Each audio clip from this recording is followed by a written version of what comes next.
Boa noite. Aí você pergunta, pastor, desse calor e você aí de terno, gravata, né? Filosofia de vida, vamos lá, deixa eu falar com vocês, olha. O mundo está cheio de depressão nessa época, porque nós não conseguimos ter foco. Então, por exemplo, eu vim aqui para adorar o Senhor. Tanto faz se tiver calor ou nevando. Tanto faz. Eu estava conversando ontem com uma pessoa, falei, olha, quando eu vou num casamento, sabe aquela história de que vai no casamento, aí o pessoal fala, o buffet estava não sei o quê. Eu não estou nem aí. Eu não vou para comer. Eu vou lá porque eu considero o casal que está casando. Então é questão de foco. A gente fica, sabe que a gente fica cheio de depressão? A gente fica preocupado com um monte de coisinha. O ônibus está cheio, mas tanto faz, eu quero chegar no serviço. Se estiver cheio, eu vou pegar outro ônibus. Está calor, tanto faz, eu vim adorar a Deus. Se tiver frio, eu também vou vir. A gente sabe que a vida fica menos depressiva desse jeito. A gente deixa muitas coisas ao nosso redor influenciar a nossa vida. E daí a gente começa a ficar triste, porque não consegue ter controle. Eu tenho controle sobre o... Eu não tenho controle. Então tanto faz. Eu vou, sabe, eu acho que eu não sou a melhor das pessoas. Eu sei que você vive menos depressivo, pode ter certeza. Encara a vida, vou usar uma gíria, hein? Encara a vida na boa. Tanto faz. Vai passar calor. Daí que tá calor. Não tem problema nenhum, não. Estamos aqui. Tá calor. Pode estar. Não tem problema. Eu não enxergo bem. Usa óculos. Olha que legal. Não tem problema nenhum. Poxa. Como é que é, irmão? Olha, o cabelo caiu. É cabelo nude. Aí, ó. Bonito. Pronto, tá resolvido. A gente não pode se estressar. Senão a gente vai ficar muito estressado. Não pode. Não pode. Eu vinha trazendo uma série de mensagens de domingo à noite sobre Elias. Mas aí eu parei, porque eu falei, puxa, eu estou desde o começo do ano, e Elias ainda não foi na carruagem de fogo, essa carruagem aí está demorando. Eu falei, embora nós não estudamos Elias, a biografia, né? Nós temos estudado praticamente esse ano inteiro, toda vez que eu prego à noite é sobre Elias, praticamente só da última vez que não foi, porque tinha um tema específico, mas...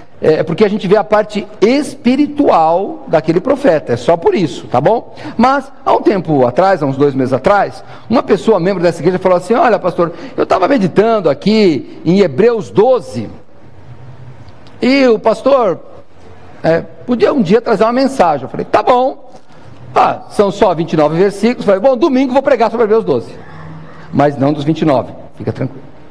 Nós vamos fazer o seguinte, nós vamos abrir as nossas Bíblias em Hebreus, capítulo 12. Deixa eu tirar esses papéis aqui. Tem um monte de papel na minha Bíblia aqui. Deixa eu tirar daqui.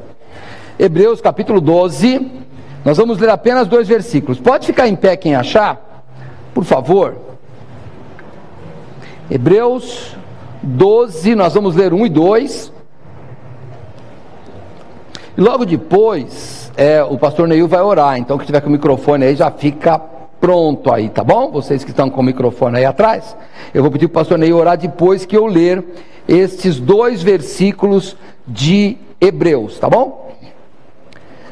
Diz assim, portanto, nós também, pois que estamos rodeados de uma tão grande nuvem de testemunhas, deixemos todo o embaraço e o pecado que tão de perto nos rodeia, e corramos com paciência a carreira que nos está proposta, olhando para Jesus, autor e consumador da fé, o qual, pelo gozo que lhe estava proposto, suportou a cruz, desprezando a afronta, e assentou-se à destra do trono de Deus.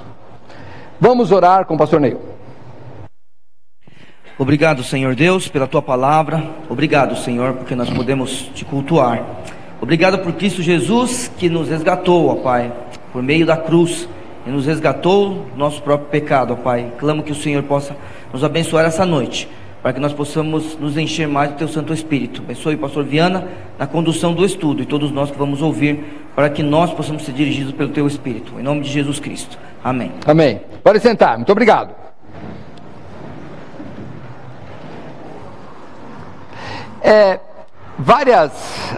As Bíblias, né? Quando você abre sua Bíblia, não sei qual é a sua versão, mas algumas Bíblias vêm em cima um título assim, né? Por exemplo, nesta minha Bíblia aqui, que é a a versão Almeida Corrigida Fiel, em cima vem escrito uma nuvem de testemunhas.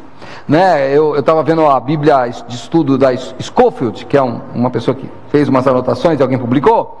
Está escrito assim, ó, o culto e a vida do crente sacerdote. É assim, mas relembrando, esses títulos não estão na Bíblia, são títulos que as pessoas, para facilitar a leitura, elas colocam, né? Você fala, pastor, tá vendo, alteraram a Bíblia? Não, não alteraram, não tem número também, não tem capítulo, não tem versículo, a gente colocou, os homens, as pessoas colocaram para facilitar, tá bom? Mas como é que você reconhece? Pelo menos na versão, algumas versões vêm em colchete, nessa versão, Almeida Corrigida Fiel, que é da Sociedade Bíblica Trinitariana do Brasil, ela vem em letras itálicas ou chuleadas, vem caidinha assim. Quando a palavra está assim, é que ela não é exatamente a palavra no original. Às vezes se coloca esse daí para dar sentido ao texto, porque em algumas, às vezes a frase no hebraico ou no grego, ela é direta, ela não tem às vezes preposição, então ela pega e coloca isso para dar sentido. E às vezes, como no caso aqui, para facilitar o nosso estudo, vem lá uma grande nuvem de testemunhas. E eu mencionei isso no domingo passado. Eu espero que vocês se lembrem, mas se não lembrar, eu vou estudar de novo essa parte com vocês, né?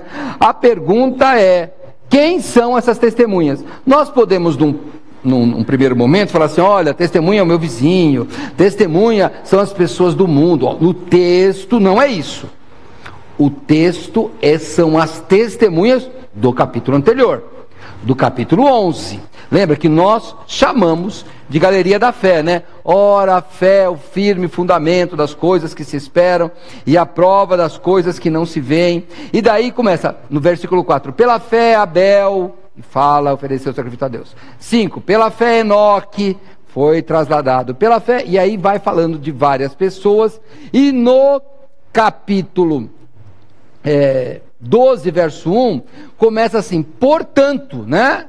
Pode notar, o que portanto, né? Portanto é assim, como consequência, à vista disso, sendo assim. Então, quando está falando dessas testemunhas aqui, é bom que você leia o capítulo 11 de Hebreus. Então ele coloca uma série de pessoas que deram testemunho de fé, que concorreram e correram com paciência e venceram a batalha, embora com todas as provações.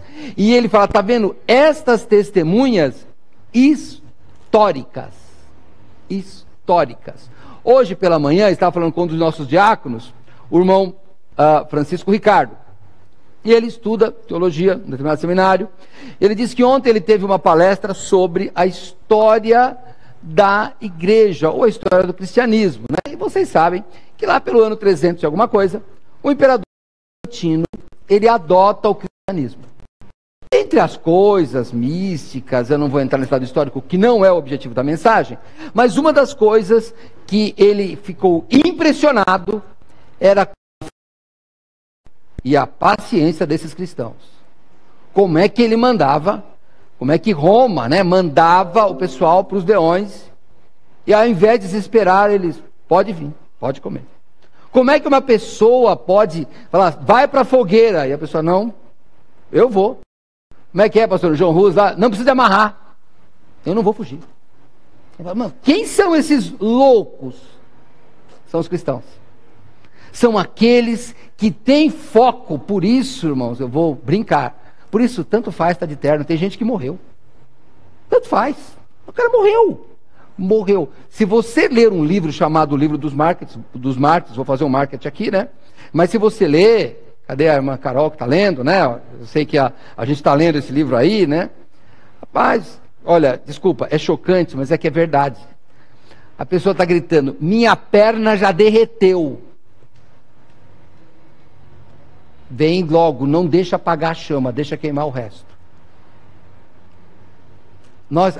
A gente lê aquilo e fala, não, eu sou um crente muito fraco. E é por isso que Hebreus, que alguns acham que é Paulo que escreveu, outros acham que não, né, em alguns, como a gente pega o texto massorético e o texto Receptus, em alguns manuscritos vem escrito Paulo, por isso é que algumas editoras colocam epístola ou carta do apóstolo Paulo, outros não, porque não são todos os manuscritos, mas não importa. O autor da Bíblia é Deus, tanto faz. Então, vamos lá. Aí, quando fala esse portanto, ele está dizendo o quê? Ele está dizendo, olha, estas pessoas são o testemunho. Você quer ver? Só uma pincelada que você vai ler em casa no capítulo 11, tá? Mas olha, dá uma olhadinha no verso 33, falando desses heróis da fé, tá? Das testemunhas, os quais, pela fé, venceram reinos, praticaram a justiça, alcançaram promessas, fecharam as bocas dos leões, apagaram a força do fogo, escaparam do fio da espada, da fraqueza tiraram forças, na batalha se esforçaram, puseram em fuga o exército de estranhos. As mulheres receberam pela ressurreição os seus mortos, uns foram torturados, não aceitando o seu livramento para alcançarem uma melhor ressurreição. Perdão. E os outros experimentaram escárnios, açoites, até cadeias e prisões.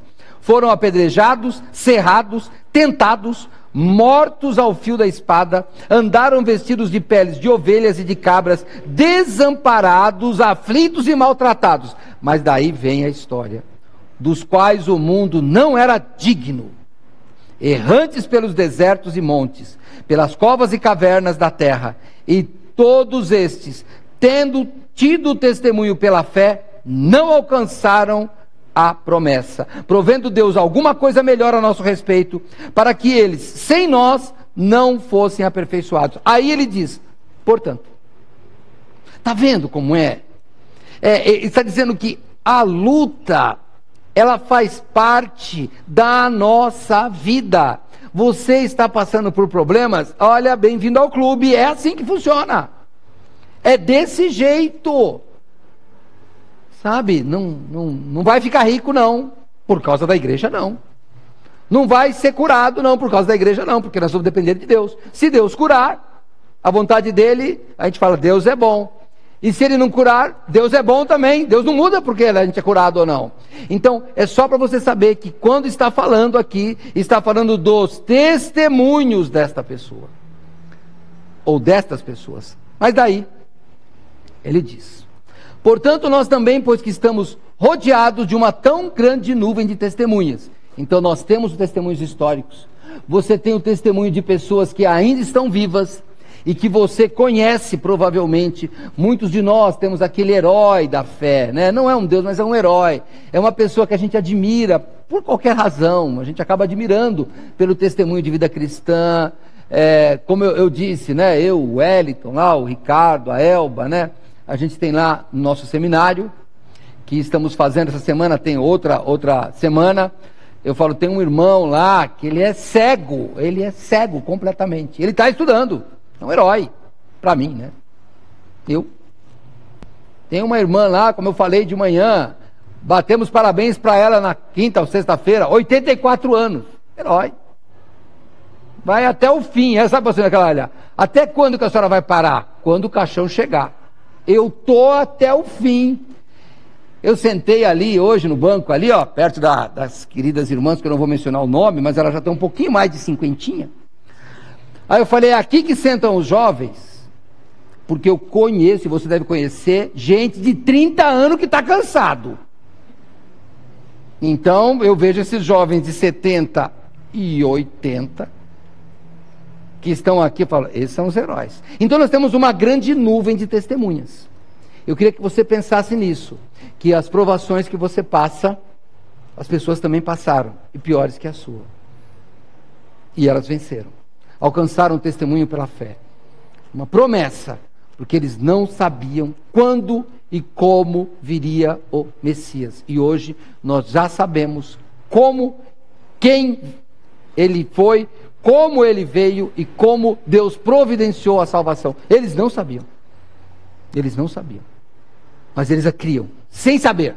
Não é maravilhoso? Então, como você tem essa testemunha, talvez você não veja, Você que tem os seus filhos, talvez o seu marido, a sua esposa, que ainda não é crente. Mas olha, insista. Talvez você faça parte de um grupo de pessoas que alcançam testemunho pela fé. E eu vou pedir licença para uma família, porque hoje de manhã estava falando com eles. Então eu peço que eles perdoem, mas eu vou ter que falar. Nós temos uma família, Tavares de França aqui, que tinha um casal,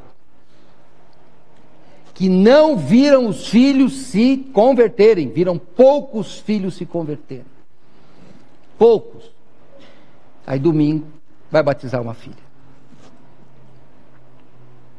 Uma filha, que me perdoa, irmã, já viúva, uma filha já de idade, e o pai não viu. Alcançou testemunho pela fé. Aquele irmão Luiz, irmã Noêmia, né, Natanael? Olha, heróis, eles fazem parte da minha galeria. Eu queria que você pegasse a sua galeria de Hebreus 11 e fosse acrescentando, eles estão na minha galeria, Natanael. Porque eles oraram, sem saber, e eles morreram. Olha, vamos imaginar o seguinte, eu vou imaginar, não é assim, hein? Não é. Eu vou imaginar que, não vou entrar em questão teológica, eu vou imaginar que eles não sabem o que está acontecendo aqui embaixo, e se eles sabem ou não, depois você me pergunta, não vou desviar o assunto agora que vai pelomizar. Mas já pensou, pastor? Eu não sei, eu estou lá, eu, Luiz, Noêmia, daqui a pouquinho, Natanael, você aqui, Noêmia ainda viu, mas Luiz não viu não. Aí, neta, não, neta, você aqui, neta, você já imaginou que surpresa linda? Olha, eu orei tanto por você, mas morri sem ver. Então pegue a sua galeria do capítulo 11 e acrescente os seus heróis. Eu tenho os meus heróis. Pessoas que oraram sem ver os frutos, mas conseguiram. Alcançaram a promessa. Porque aquela ideia de que, Senhor, não deixa eu morrer sem ver meus filhos convertidos. Não, Senhor, eu posso morrer. Depois eles se convertem. Eu quero que eles se convertam.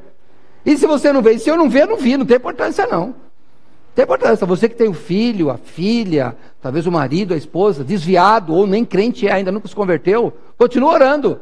Pastor, e se eu morrer sem ver, não tem importância, deixa eles se converter, depois você encontra no céu. Eu tenho que acreditar no pastor Neil, que eu vou reconhecer eles lá. Aí eu chego, puxa vida, eu nunca imaginei que você ia se converter. Então, né?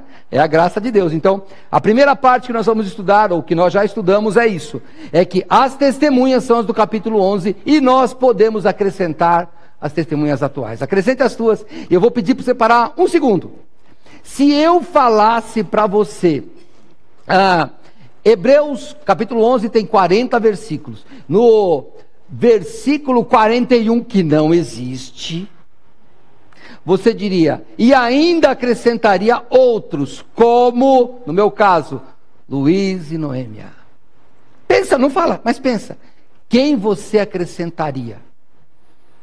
Já pensou? Vou mexer com a Mariana aqui. Já pensou a avó Mariana? Já imaginou, irmãos? Acrescenta. Faz esse exercício. É bom para você. Talvez te emocione, mas é bom para você saber que depois que passa os problemas, é fácil, irmãos.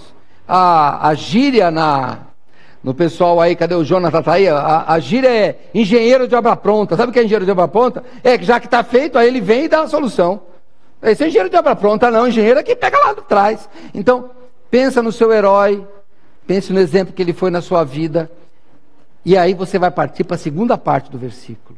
Uma vez que você tem todos eles ao seu redor, uma vez que vocês dessa família tem Luiz, tem Noêmia, uma vez que Mariana tem a avó dela, uma vez que o pastor Neil tem o pai dele, uma vez que nós temos aí você parte para o segundo. Com isso nas suas costas, você fala, portanto, já que você tem esses heróis, o texto continua, deixemos todo o embaraço do pecado.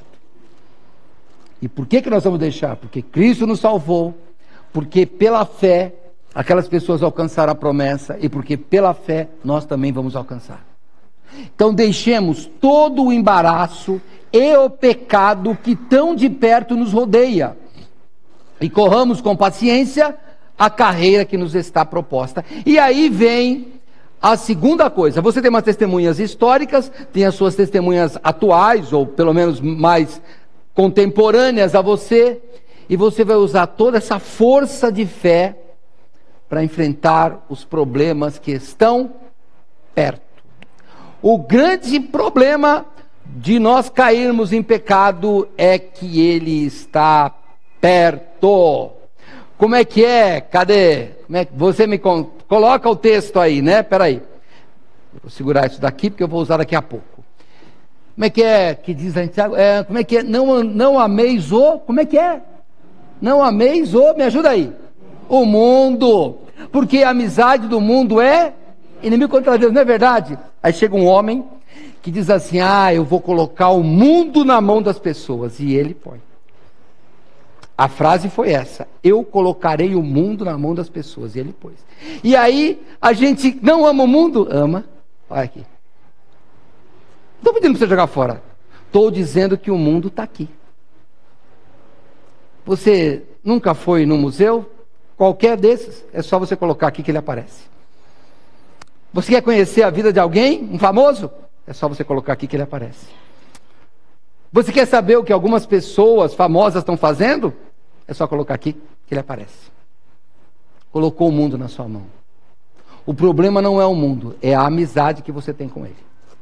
Então, você tem que filtrar aquilo. Por quê? Porque queira ou não queiramos, o pecado, o problema da proximidade é o maior perigo do pecado. Então, imagine, eu tenho que evitar açúcar. Meu açúcar sempre é alto. Então, eu vou na sua casa, você fala, pastor, eu fiz aqui, olha, eu sei que você não pode comer açúcar, mas eu não resisti. Eu fiz pudim de leite condensado.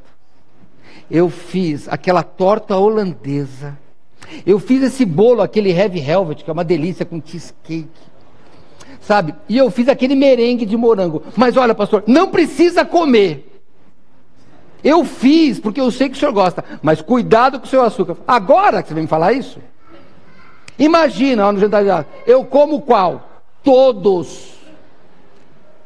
Todos. Aí eu falo, depois eu me viro com açúcar. É esse o problema. Mas que eu vou comer, eu vou. Então, você tem que chegar para mim e falar, pastor, eu sei do seu problema com açúcar. Então, sabe o que eu fiz? Eu fiz um doce de jaca.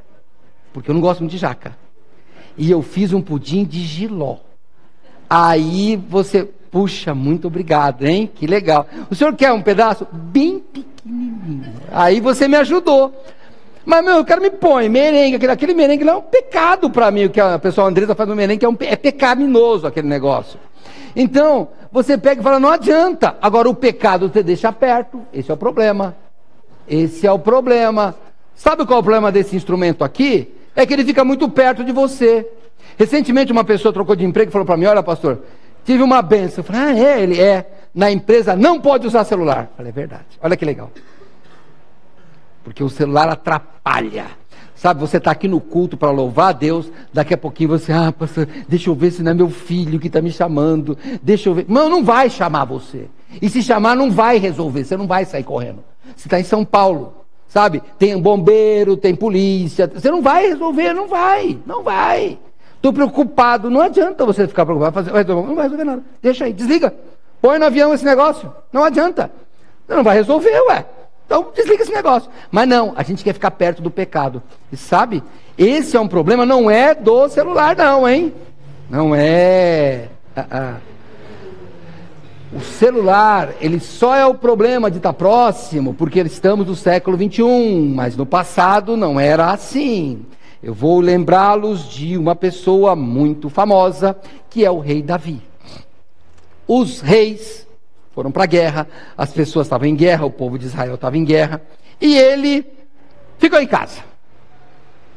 Esse rei Davi, para você que talvez não tenha o contato com a Bíblia, é um rei até hoje lembrado, porque ele foi o melhor ou o maior rei que Israel teve. Tanto que quando você vê no Novo Testamento, Bartimeu e outros, Jesus, filho de Davi. Então, ele é um rei muito importante. A biografia dele devia ser aquela lá, do começo ao fim, ele foi um homem perfeito, porque a Bíblia diz que ele foi um homem escolhido segundo o coração de Deus. Ele devia ser quase perfeito. Mas sabe, a Bíblia tem um resuminho de um versículo só. Um só. Da vida dele. E eu vou pedir que você vá comigo lá em 1 Reis. Primeiro livro de Reis. Vai comigo lá em 1º livro de Reis. Capítulo número 15. E aí você tem o problema da sua história, hein?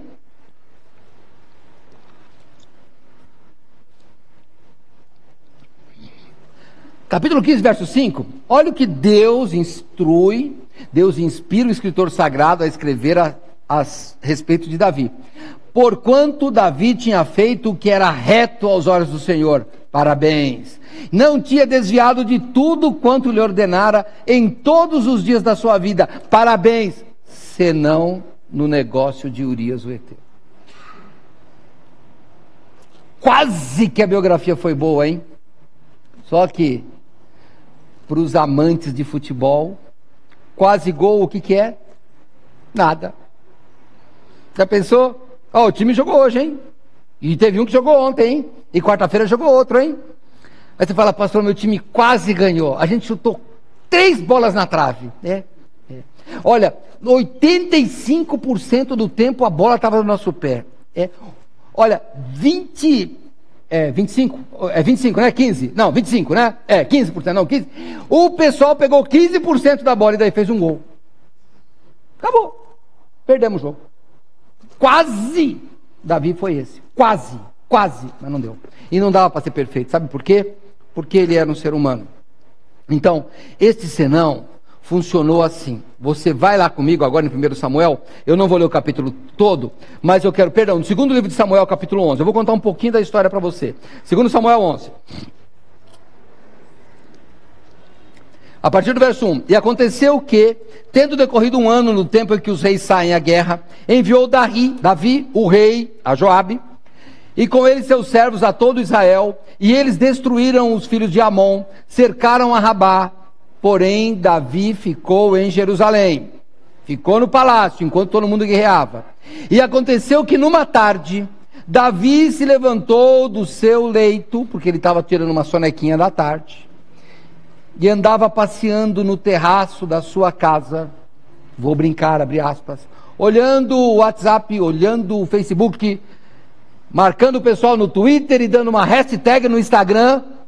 E eis que ele viu no terraço uma mulher que estava se lavando, que estava se banhando. E esta mulher era muito formosa à vista. E mandou Davi indagar, perguntar quem era aquela mulher. E disseram, porventura não é esta Batseba, filha de Eliã, mulher de Urias, o Heteu? Então enviou Davi mensageiros e mandou trazê-la. E ela veio, e ele se deitou com ela, pois já estava purificada da sua imundícia. Então voltou para sua casa, e a mulher concebeu, e mandou dizer a Davi, estou grávida. Não é assim? Olha quando começa. Começa num passeio, começa em não foi para a guerra, começa em estava desocupado, aí ele viu uma mulher bonita, e daí ele desperta a curiosidade. É assim que funciona. Sabe que quando você digita alguma coisa nesse celularzinho aqui, a pessoa consegue rastrear onde você começou para saber onde você chegou, hein? Ele sabe o que você estava procurando. Tudo. Pastor, quer dizer que sabe aquele negócio de que vou brincar com vocês de TI aí, hein? Ai, minha esposa, meu marido está chegando, vou apagar o histórico. Tá bom, mas não adianta. Vou fazer um merchandising aqui. A Google já sabe. Já está lá. Não adianta. Se levantar, sabe onde você passou. Não tem jeito. Não tem como esconder. Davi foi esse. Aí o que Davi faz? A mulher é casada, ele sabia. A mulher está grávida, não tinha exame de DNA. Ele dá um jeito de mandar matar o marido dela. Tudo bem. Bora esse plano. essa tá a história. Só tem um problema nessa história, que eu quero que você leia comigo. É o último versículo do capítulo 11. E passado o luto, depois você lê do que se trata. E passado o luto, enviou Davi e a recolheu Batseba em sua casa e lhe foi por mulher. E deu-lhe à luz um filho. Porém, esta coisa que Davi fez pareceu mal aos olhos do Senhor. Irmãos, eu ainda não sei, mas pelo menos quando eu começo a ler esse texto, até hoje, pode ser parece que a pior frase que existe na Bíblia é esta. A pior coisa é quando você faz alguma coisa que parece mal aos olhos do Senhor. Irmãos, quando isso acontece, é porque o negócio não está feio, está desfigurado, sabe, é trágico. Eu fui buscar alguns paralelos na Bíblia do que aos olhos do Senhor. Eu achei um que eu queria ver o tamanho da consequência. Sabe, você depois vê as consequências de Davi. Quando você faz uma coisa que parece mal aos olhos do Senhor, aquilo destrói o mundo. Destrói o mundo. Quando Adão pecou, irmão, destruiu tudo. A natureza, tudo foi destruído. E quando você peca, você destrói ao seu redor. Pensa bem, uma pessoa casada que comete adultério, não, ele destrói a família, ele destrói os filhos, ele destrói a vida do cônjuge, dos filhos, envergonha os pais, é mal falado. Se for uma pessoa cristã, acaba até com o testemunho da igreja. Então, o pecado, ele continua tendo as mais trágicas consequências. O problema não é o câncer, o problema é a doença que vem do pecado. Esse é o problema. O problema não é o ataque cardíaco. O problema é a doença que vem do pecado.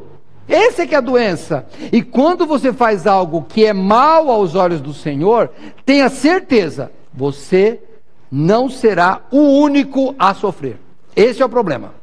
Sabe aquela história que a pessoa, vou cometer um suicídio, assim acaba com o meu sofrimento. Vou brincar com você, hein? Acaba com o seu e começa o dos outros, né? Porque imagina a família. Então você tem que pensar bem. As coisas que você faz têm reflexos. E quando você faz algo que parece mal aos olhos do Senhor, pode destruir uma geração inteira, dependendo do seu poder. Você quer ver? Vamos para Números 32. Números lá no Antigo Testamento, né? Gênesis, Êxodo, Levítico, Números, o quarto livro, Números 32, lá praticamente no finzinho do livro, antes de Deuteronômio aí, Números capítulo 32.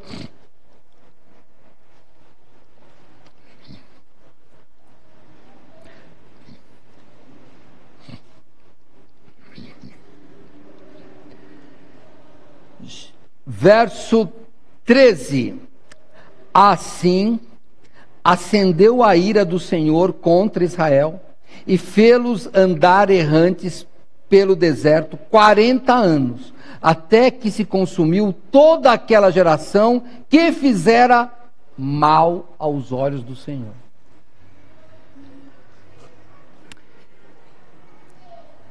Eu vou pedir que você pare um pouco agora e pensou na galeria da fé? É a primeira parte do versículo, vamos para a segunda. Eu queria falar com você que está perto do pecado. Eu vou usar uma gíria. Perdoe, mas eu vou usar uma gíria. Você que está dando mole para o pecado. Sabe, você que está flertando com o pecado. Não, pastor, eu vejo assim algumas coisas, mas eu nunca fiz nada. Irmão, você está próximo. Para com isso, irmão. Minha irmã, para. Sabe, porque ficar perto do pecado é encrenca, eu estou te falando. Olha, eu trabalho para uma empresa, uma das empresas lá do meu serviço secular, ela faz instalação de cabo telefônico. E você sabe que, o Gersi não está aí não, né? Não, o Gersi não está. Está aí. Gersi, olha que interessante, o rapaz, ele chegou perto do fio de alta tensão, perto, ele não tocou no fio. Adivinha o que aconteceu com ele? Torrou. Certo, Gersi? E torra, não precisa de pôr a mão, né? Ele torrou, irmãos, porque ele chegou perto. Então eu fiquei pensando, irmão Gersi, que é o nosso eletricista aqui, né, que trabalha com isso, né? Pensa bem, a eletricidade, o pecado é igual a eletricidade. Depende do tanto que você chega perto, vai torrar do mesmo jeito. Não precisa de, mas eu não pus a mão no fio, e daí? Morreu antes. Morreu antes. Então você tem que tomar cuidado. Se você está flertando com o pecado, eu queria que você parasse e pensasse.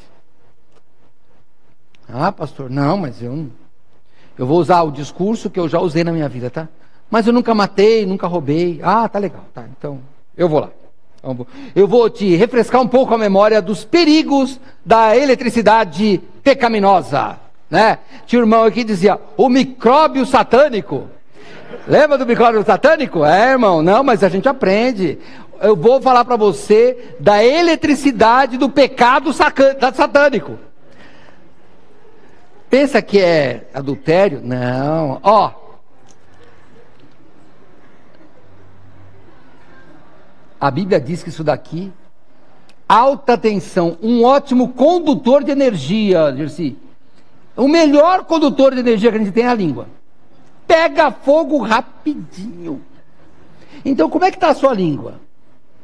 A Bíblia diz que você não pode amaldiçoar, abençoeis não amaldiçoar. A Bíblia diz que as suas palavras têm que edificar. A Bíblia diz que você não pode falar mal do seu irmão. Você está fazendo isso? Está flertando com o pecado, hein? Não vem com essa de dizer, ah, mas eu não sou adúltero. Problema seu. Fofoqueiro está junto com o adúltero. Vai, o pacote é diferente, mas o destino é o mesmo. Pessoas que sabem fazer o bem e não fazem. Pessoas que desonram o nome de Deus. Irmãos, tudo isso é pecado. Não é só matar, roubar, adulterar, não, tem mais coisas. Não, a palavra pecado vem de errar o alvo. Então é mais ou menos assim, imagina a criança, ela fez alguma coisa, e ela está lá, ela não sabe se é bom ou se é ruim, mas daí ela imagina. Então, imagina que eu sou uma criança, cadê? Davi e Érica, tem aquele monte de criança lá, aquelas 3 lá. Aí, quando uma delas quebra alguma coisa e está chegando a mãe ou o pai, ela já sabe que o negócio vai fechar. Já sabe, não, ela já sabe. Ela já sabe, ela fala, esse negócio não vai ficar bom não. Não vai ficar bom. Mas aproveita que é criança, porque quando for adulto vai esconder debaixo do tapete, vai falar assim, tomara que a mãe nunca veja esse vaso quebrado. Aí eles pensam que são espertos, mas nós somos iguaizinhos, irmãos, iguaizinhos. Você que está aí cometendo um dos pecados, que você sabe que é pecado, lembre-se, o dia que Deus chegar e vai te questionar, você está com um pipinão na tua mão. Você está enrolado mesmo. Você está igual aquela criança de que a mãe chegou, o negócio vai ficar feio. É assim. Então, pensa bem, sabe? A Bíblia diz que há um Deus misericordioso. E Ele diz que aquele que confessa e deixa, alcança a misericórdia. Haja mais por essa confissão, haja mais por esse perdão do que pelo castigo. O que confessa e deixa. Mas o que não confessa e não abandona, vai ser punido. Não tem jeito. Esse rei Davi que eu estou te falando, ele fez tudo isso e disfarçou. Continua a vida. Casou com a mulher, a mesma mulher. Não, vamos passear, vamos naquela carruagem real. Até que o profeta vem, conta uma historinha para ele, depois você lê, tá? Não vou contar agora não. Conta uma historinha para ele, ele fica nervoso. Conta essa história. Ele conta, um homem tal, tinha uma ovelha só, que ele cuidou desde pequenininha, uma ovelhinha. E daí tinha um homem muito rico, cheio de ovelha. E daí veio um amigo na casa do homem rico, ele matou a ovelha do cara que só tinha uma só, rei. Aí o rei fala, esse homem é digno de morte, vamos matar. Ele fala, então é você. Aí sabe o que Davi fala? A frase de Davi é muito emocionante. Pequei contra o céu. Eu pequei contra Deus. Porque o pecado, primeiro, é contra Deus. Pensa que está pecando contra a sua esposa, contra o seu filho, contra o seu pai, contra a sua mãe. Não, o pecado é contra Deus. Por consequência, você atinge os outros, mas o pecado é contra Deus. O problema sempre é que é contra Deus. Davi sofreu. E sabe o que acontece?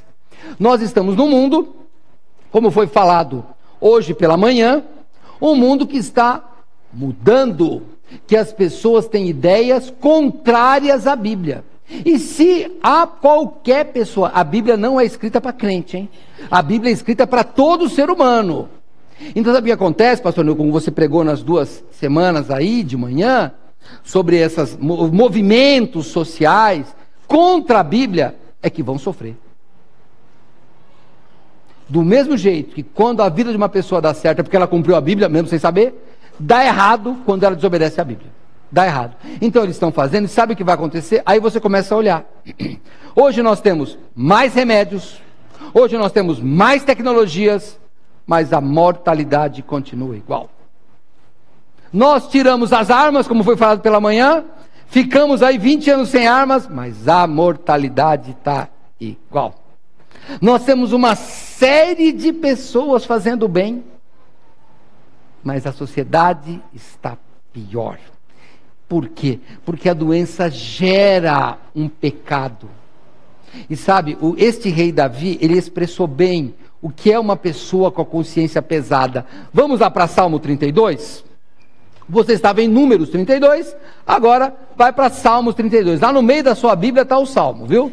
Se sua Bíblia não tiver nenhuma anotação e tal, vai estar lá no meio. Abre no meio que você está pertinho dele. Salmos capítulo 32.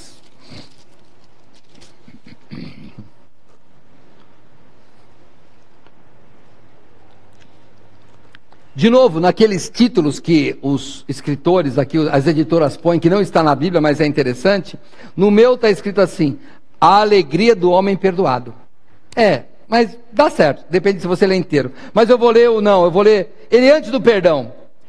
Verso 3 do capítulo 32 de Salmo, que é Davi falando: quando eu guardei silêncio, envelheceram os meus ossos pelo meu bramido em todo dia, porque de dia e de noite a tua mão pesava sobre mim. O meu humor se tornou em sequidão de estio, a uma seca de chuva. Será que tem alguém aqui que está sofrendo com os ossos? Não é a osteoporose do cálcio, é a osteoporose de uma vida de santidade. Os ossos doem. Os ossos doem. Você não consegue mais viver, porque o pecado te atormenta dia após dia. E por que isso? Porque a gente não entrega a vida a Cristo. Porque a gente não quer ter a vida que a Bíblia manda ter. Porque a gente quer lutar para ter um celular bom, para ter um carro bom, para ter uma casa boa, para ter um monte de coisa boa, e esquece que Deus é que cuida de nós. E daí Deus manda um problema, talvez uma doença, para a gente aprender que aquilo não tem valor nenhum. Semana retrasada, eu estava fazendo um serviço e tinha uma pessoa que era uma enfermeira de um hospital relativamente grande. Aí ela estava dizendo: olha, quando a gente vê o sofrimento das pessoas, a gente passa a não dar mais valor para carro, para nada, nem para restaurante. A gente começa a ver que a gente podia abrir mão de alguma coisa para ajudar as pessoas, porque as pessoas sofrem muito. Sofrem. As irmãs que trabalham na área de saúde sabem disso. A hora que você vê lá, dá até vergonha de comprar uma coisa nova, né? Você fala, tem tanta gente pobre. Nos hospitais ricos também tem gente pobre, viu? Às vezes mais pobre do que nos hospitais pobres. Que pessoas que não têm uma fé para se apoiar. Pessoas que não têm família. Pessoas que têm dinheiro e quando um morre, os filhos são só aquela briga para pegar um pedaço de dinheiro. Então, não deixa sua vida, se você está doendo os seus ossos, larga disso, confessa, muda a sua vida. Eu te peço que hoje você fale: Senhor, me muda. Pede para Deus te mudar. Porque senão não vai, você não vai ter que pedir. Deus tem que mudar. Por isso aqui no outro versículo, volta para Hebreus capítulo 12, Por isso é que no versículo 2 diz assim: olhando para Jesus, autor e consumador da fé, o qual pelo gozo que estava proposto suportou a cruz, desprezando a afronta, e assentou-se à destra do trono de Deus.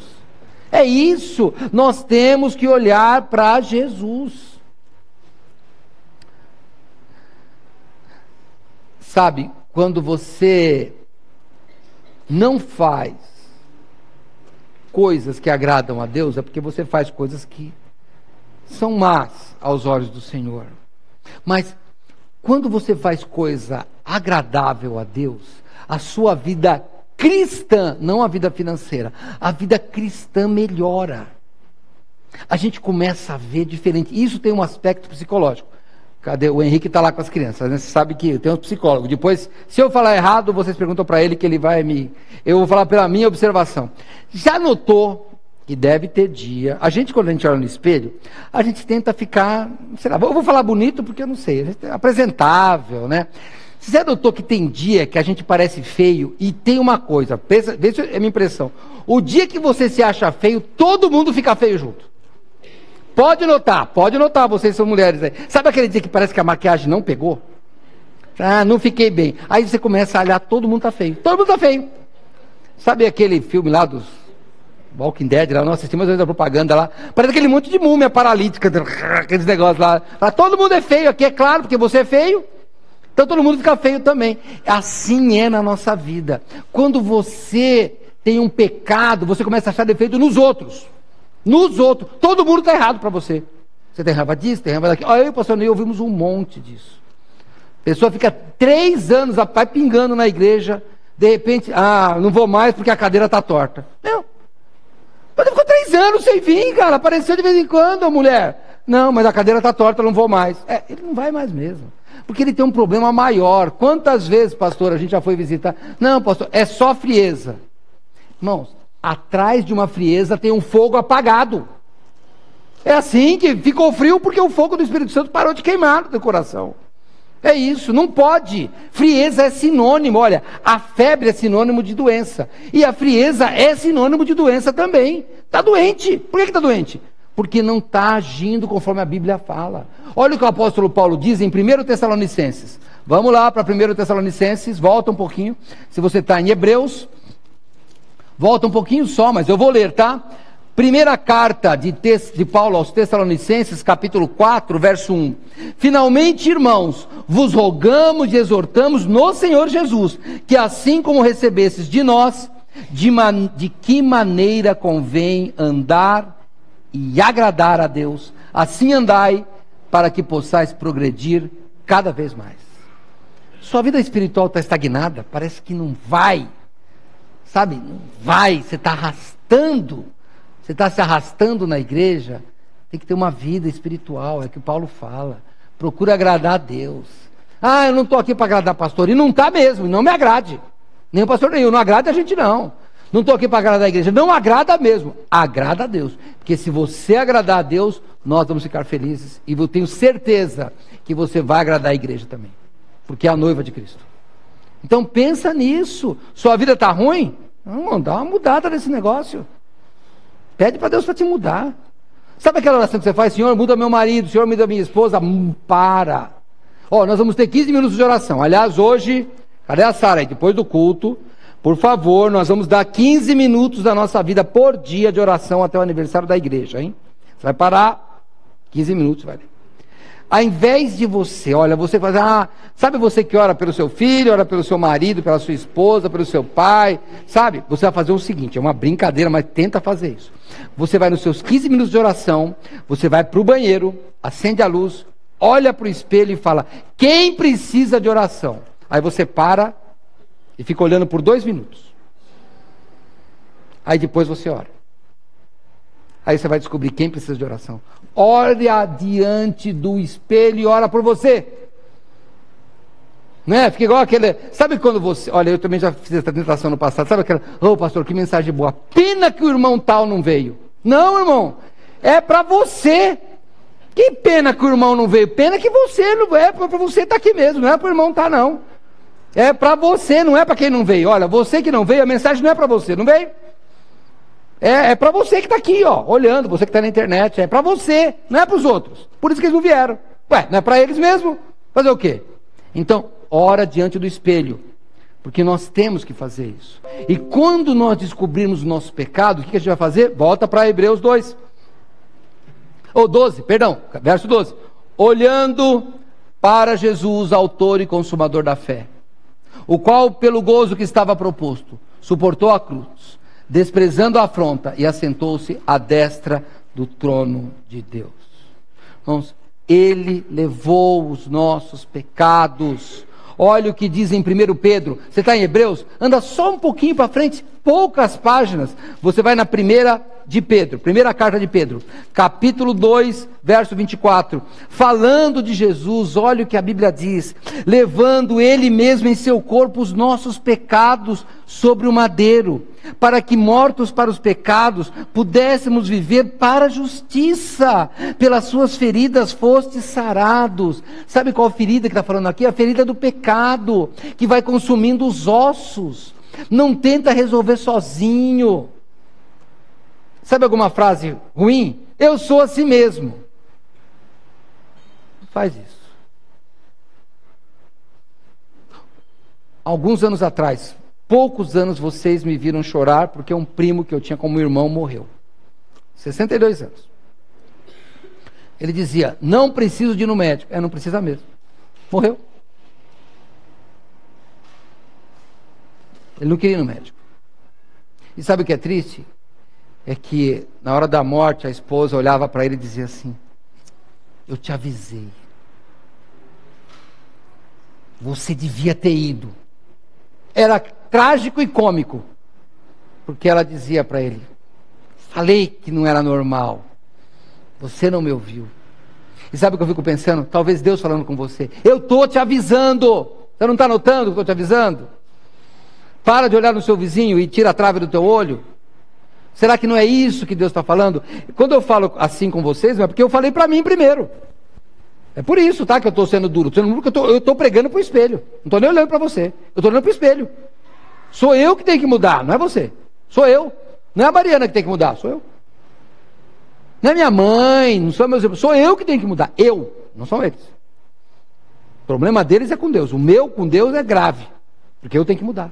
Então nós temos que mudar, olhar para Jesus. Ele suportou, Ele vai nos curar do pecado, porque Ele morreu para nos dar isso. Por isso que Pedro fala: pelas suas feridas nós fomos sarados. É assim. Mas vamos lá, Hebreus 12, vamos para a última parte do versículo. Vamos pegar nossa divisão. Portanto, nós também, pois que estamos rodeados numa tão grande nuvem de testemunhas, foi a primeira parte, deixemos todo o embaraço e o pecado que tão de perto nos rodeia, e, terceira parte, corramos com paciência a carreira que nos está proposta. Irmãos, qual é a carreira que nos está proposta? Para onde você está indo? Isso é muito importante. Tem pessoas aqui que sabem trabalhar com finanças, né? Nós temos um irmão aqui na igreja que ele até dá curso de educação financeira. E uma das coisas que eu já aprendi é: por que você quer juntar dinheiro? Eu quero só juntar dinheiro. Não funciona. Você tem que ter um alvo. Juntar dinheiro por juntar dinheiro, isso é Jubilu de Patinhas e do Patacôncio. Olha, eu estou aí em Recruta Zero a semana passada, Patacôncio, Zenilda, só nós dois aí que lia esses tio Patinhas. Esse pessoal nem vai rir, só nós vamos rir, porque eles só queriam ficar ricos só, não curtia nada, só queria ficar rico. Não, para com isso, para. Tem que ter um alvo. Quando você tem um alvo, você sabe para onde está indo. O povo de Israel tinha um alvo? Tinha. Eles saíram do Egito para ir para onde? Eles sabiam que eles iam para uma terra prometida? Eles sabiam? Deus, quando tirou, falou: vou te levar para uma terra que, como é que era? Mana, leite e mel. Não era? Eles sabiam para onde iam. Só que daí, eles ficavam murmurando pelo caminho. E essa rebeldia contra o Senhor é porque eles não compreenderam o plano. Irmãos, olha, sabe os problemas que você passa? Faz parte do plano, é só isso. Faz parte, é assim mesmo, não liga não. É desse jeito. Sabe? É que a gente não quer ter problema. Olha o que diz, olha, eu estou terminando. Vamos lá para Deuteronômio 9? Estou terminando já, mas vamos lá, Deuteronômio 9.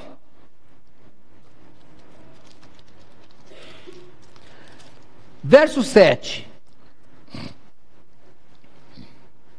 Olha o que o Senhor fala sobre as murmurações dos israelitas. Lembra-te e não te esqueças de que muito provocaste a ira do Senhor teu Deus no deserto, desde o dia em que saíste da terra do Egito, até chegastes a este lugar, rebeldes foste contra o Senhor. Eu vou resumir isso aqui numa frase. Você foi rebelde todo o caminho, não é possível. Sabe que tem gente que ainda hoje é assim? É rebelde o caminho todo, só reclama, só murmura. Puxa vida, Deus te deu tanta coisa, Deus te deu a salvação, o resto, tanto faz, irmãos. Nós temos que pensar nisso, por isso que nós olhamos para Jesus. Você quer ver? Quando volta lá em Hebreus, volta para Hebreus lá, Hebreus 12. Volta lá para Hebreus 12.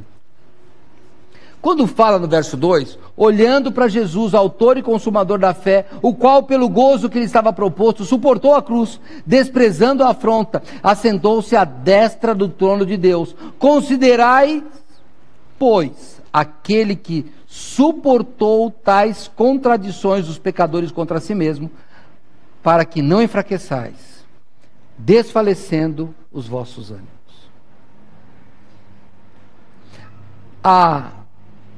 No verso 1, quando ele fala, corramos com paciência a carreira que nos está proposta, a gente sempre pensa numa corrida de obstáculo, né? Como é que é a corrida de obstáculo que a gente conhece?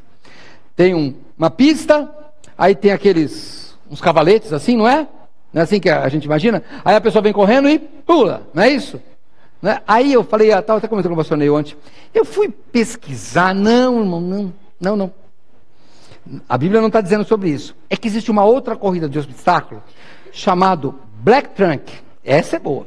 Essa aí o pastor Neil, estou incentivando ele para ir para dizer como é que é. A corrida são assim, começa com 5 quilômetros. Você chega num lugar e não sabe onde é, o cara fala, você vai entrar nessa mata. E aí, eu vou ler aqui a descrição. A corrida Black Trunk, ela é uma diversão para vocês, olha que legal. Porque ela tem alguns obstáculos. Por exemplo, rastejar sobre arame farpado. Correr entre labaredas de fogo. Cruzar barreiras de água com a ajuda de uma corda. Escalar paredes. Aí ele diz assim, olha, você vai se divertir porque nunca vai encontrar uma corrida igual a outra. O pastor Nil vai contar para mim como é, que eu não vou nessa. Mas, sabe o que eu fiquei pensando? É a nossa vida, nunca é igual a outra. Aquela corrida de vida que a gente vê não é a nossa corrida cristã. Porque lá a gente já sabe, vai ter um obstáculo, eu vou pular. Não, essa daqui não. Você entra e vai descobrir lá o que é. O que é hoje? Hoje é rastejar no arame farpado. Então hoje é rastejar. E daí? Aí você continua andando. E agora? Não, agora é escalar uma parede. E depois? Não, depois tem um rio, bem com bastante correnteza e uma corda no meio, e você vai passar lá. Olha que divertido. Aí no outro dia você está cansado e fala, olha, lá vou eu enfrentar isso. Não, hoje é diferente. Que legal. Não, hoje vai ter fogo, assim, brasa de um lado, brasa no chão, fogo de um lado, fogo do outro, você tem que sair correndo no meio. Olha que legal essa vida, essa corrida. Essa é a corrida da gente. No nosso dia a dia é assim. Cada dia tem um problema diferente. Essa é a corrida que nos é proposta. Corramos com paciência. E daí como é que você vai ler isso? Voltando para Hebreus 11. Cerrado no meio, tentado, tapar o boca de leão. É aquela corrida lá. A Black Trunk não é nova. Ela já é antiga. Os cristãos já correm ela faz muito tempo. Dá uma olhada em Hebreus 11. Então, eu queria só que você pensasse que há um jeito de você sair desta corrida vencedor. Está no versículo 2. Olhando para Jesus, autor e consumador da fé, o qual pelo gozo que lhe estava proposto, suportou a cruz, desprezando a afronta, e assentou-se à destra do trono de Deus. Considerai, pois, aquele que suportou tais contradições dos pecadores contra si, para que não enfraqueçais, desfalecendo em vossos ânimos. Ainda não resististes até ao sangue, combatendo contra o pecado. Vamos lá. Entrega o seu pecado a Deus. Aceita Jesus como Salvador. Se você tem que mudar a sua vida, eu vou convidar, como sempre faço, o grupo de louvor vai cantar, eu vou convidar você para vir à frente, mas se você não quiser vir, eu queria que você hoje olhasse no espelho. Eu vou pedir para você. Eu não vou trazer espelho, mas eu até seria uma boa ideia, mas não trouxe. Você vai fazer o seguinte, hoje, dá uma olhada no espelho e pergunta para o espelho. Sabe a pergunta da bruxa, né? Espelho, espelho meu, sabe aquela lá? Você pergunta, espelho, espelho meu, que melhoras eu preciso fazer para ser melhor do que esse eu? Faz essa pergunta. O que será que você pode melhorar para se parecer mais com Cristo? Se você não faz isso, sua vida vai continuar sendo uma corrida medíocre, uma corrida de derrotas, uma corrida que você está sempre com os ossos doendo, porque o pecado não te abandona. Entregue-se a Cristo. Vamos orar. Senhor, muito obrigado por tua palavra. Muito obrigado, Senhor, por tua sabedoria. Muito obrigado, Pai, porque o Senhor nos fala e nós queremos, Senhor Deus, nos entregar a Ti. Talvez, Pai, aqui ou talvez assistindo pelas redes sociais, alguém que nunca se entregou a Cristo, hoje quer fazê-lo. E eu te peço que o Senhor toque no coração dessa pessoa, para que ela se entregue a Cristo e olhe para Ele. Ele é o autor da fé. E ela se entregue para esta pessoa. E nós possamos, ó Pai, contemplar essa maravilha. Talvez, Pai, tenha pessoas nesta noite, aqui ou talvez assistindo também nas redes sociais, que tem que mudar. Que ao olhar no espelho da sua alma, nota que há algo errado, há algo que é mal aos teus olhos. Então eu te peço, Pai, que hoje o teu Santo Espírito possa tocar no coração e essa pessoa decida, inspirado por Ti, orientado por Ti, decida mudar, entregar os seus pecados a Cristo e ter uma nova vida, uma vida sem as feridas do pecado, pois essas feridas ficaram na cruz com Cristo. E é em nome dele que nós oramos. Amém. Vamos ficar em pé. Wellington, vocês podem vir à frente, eu não sei se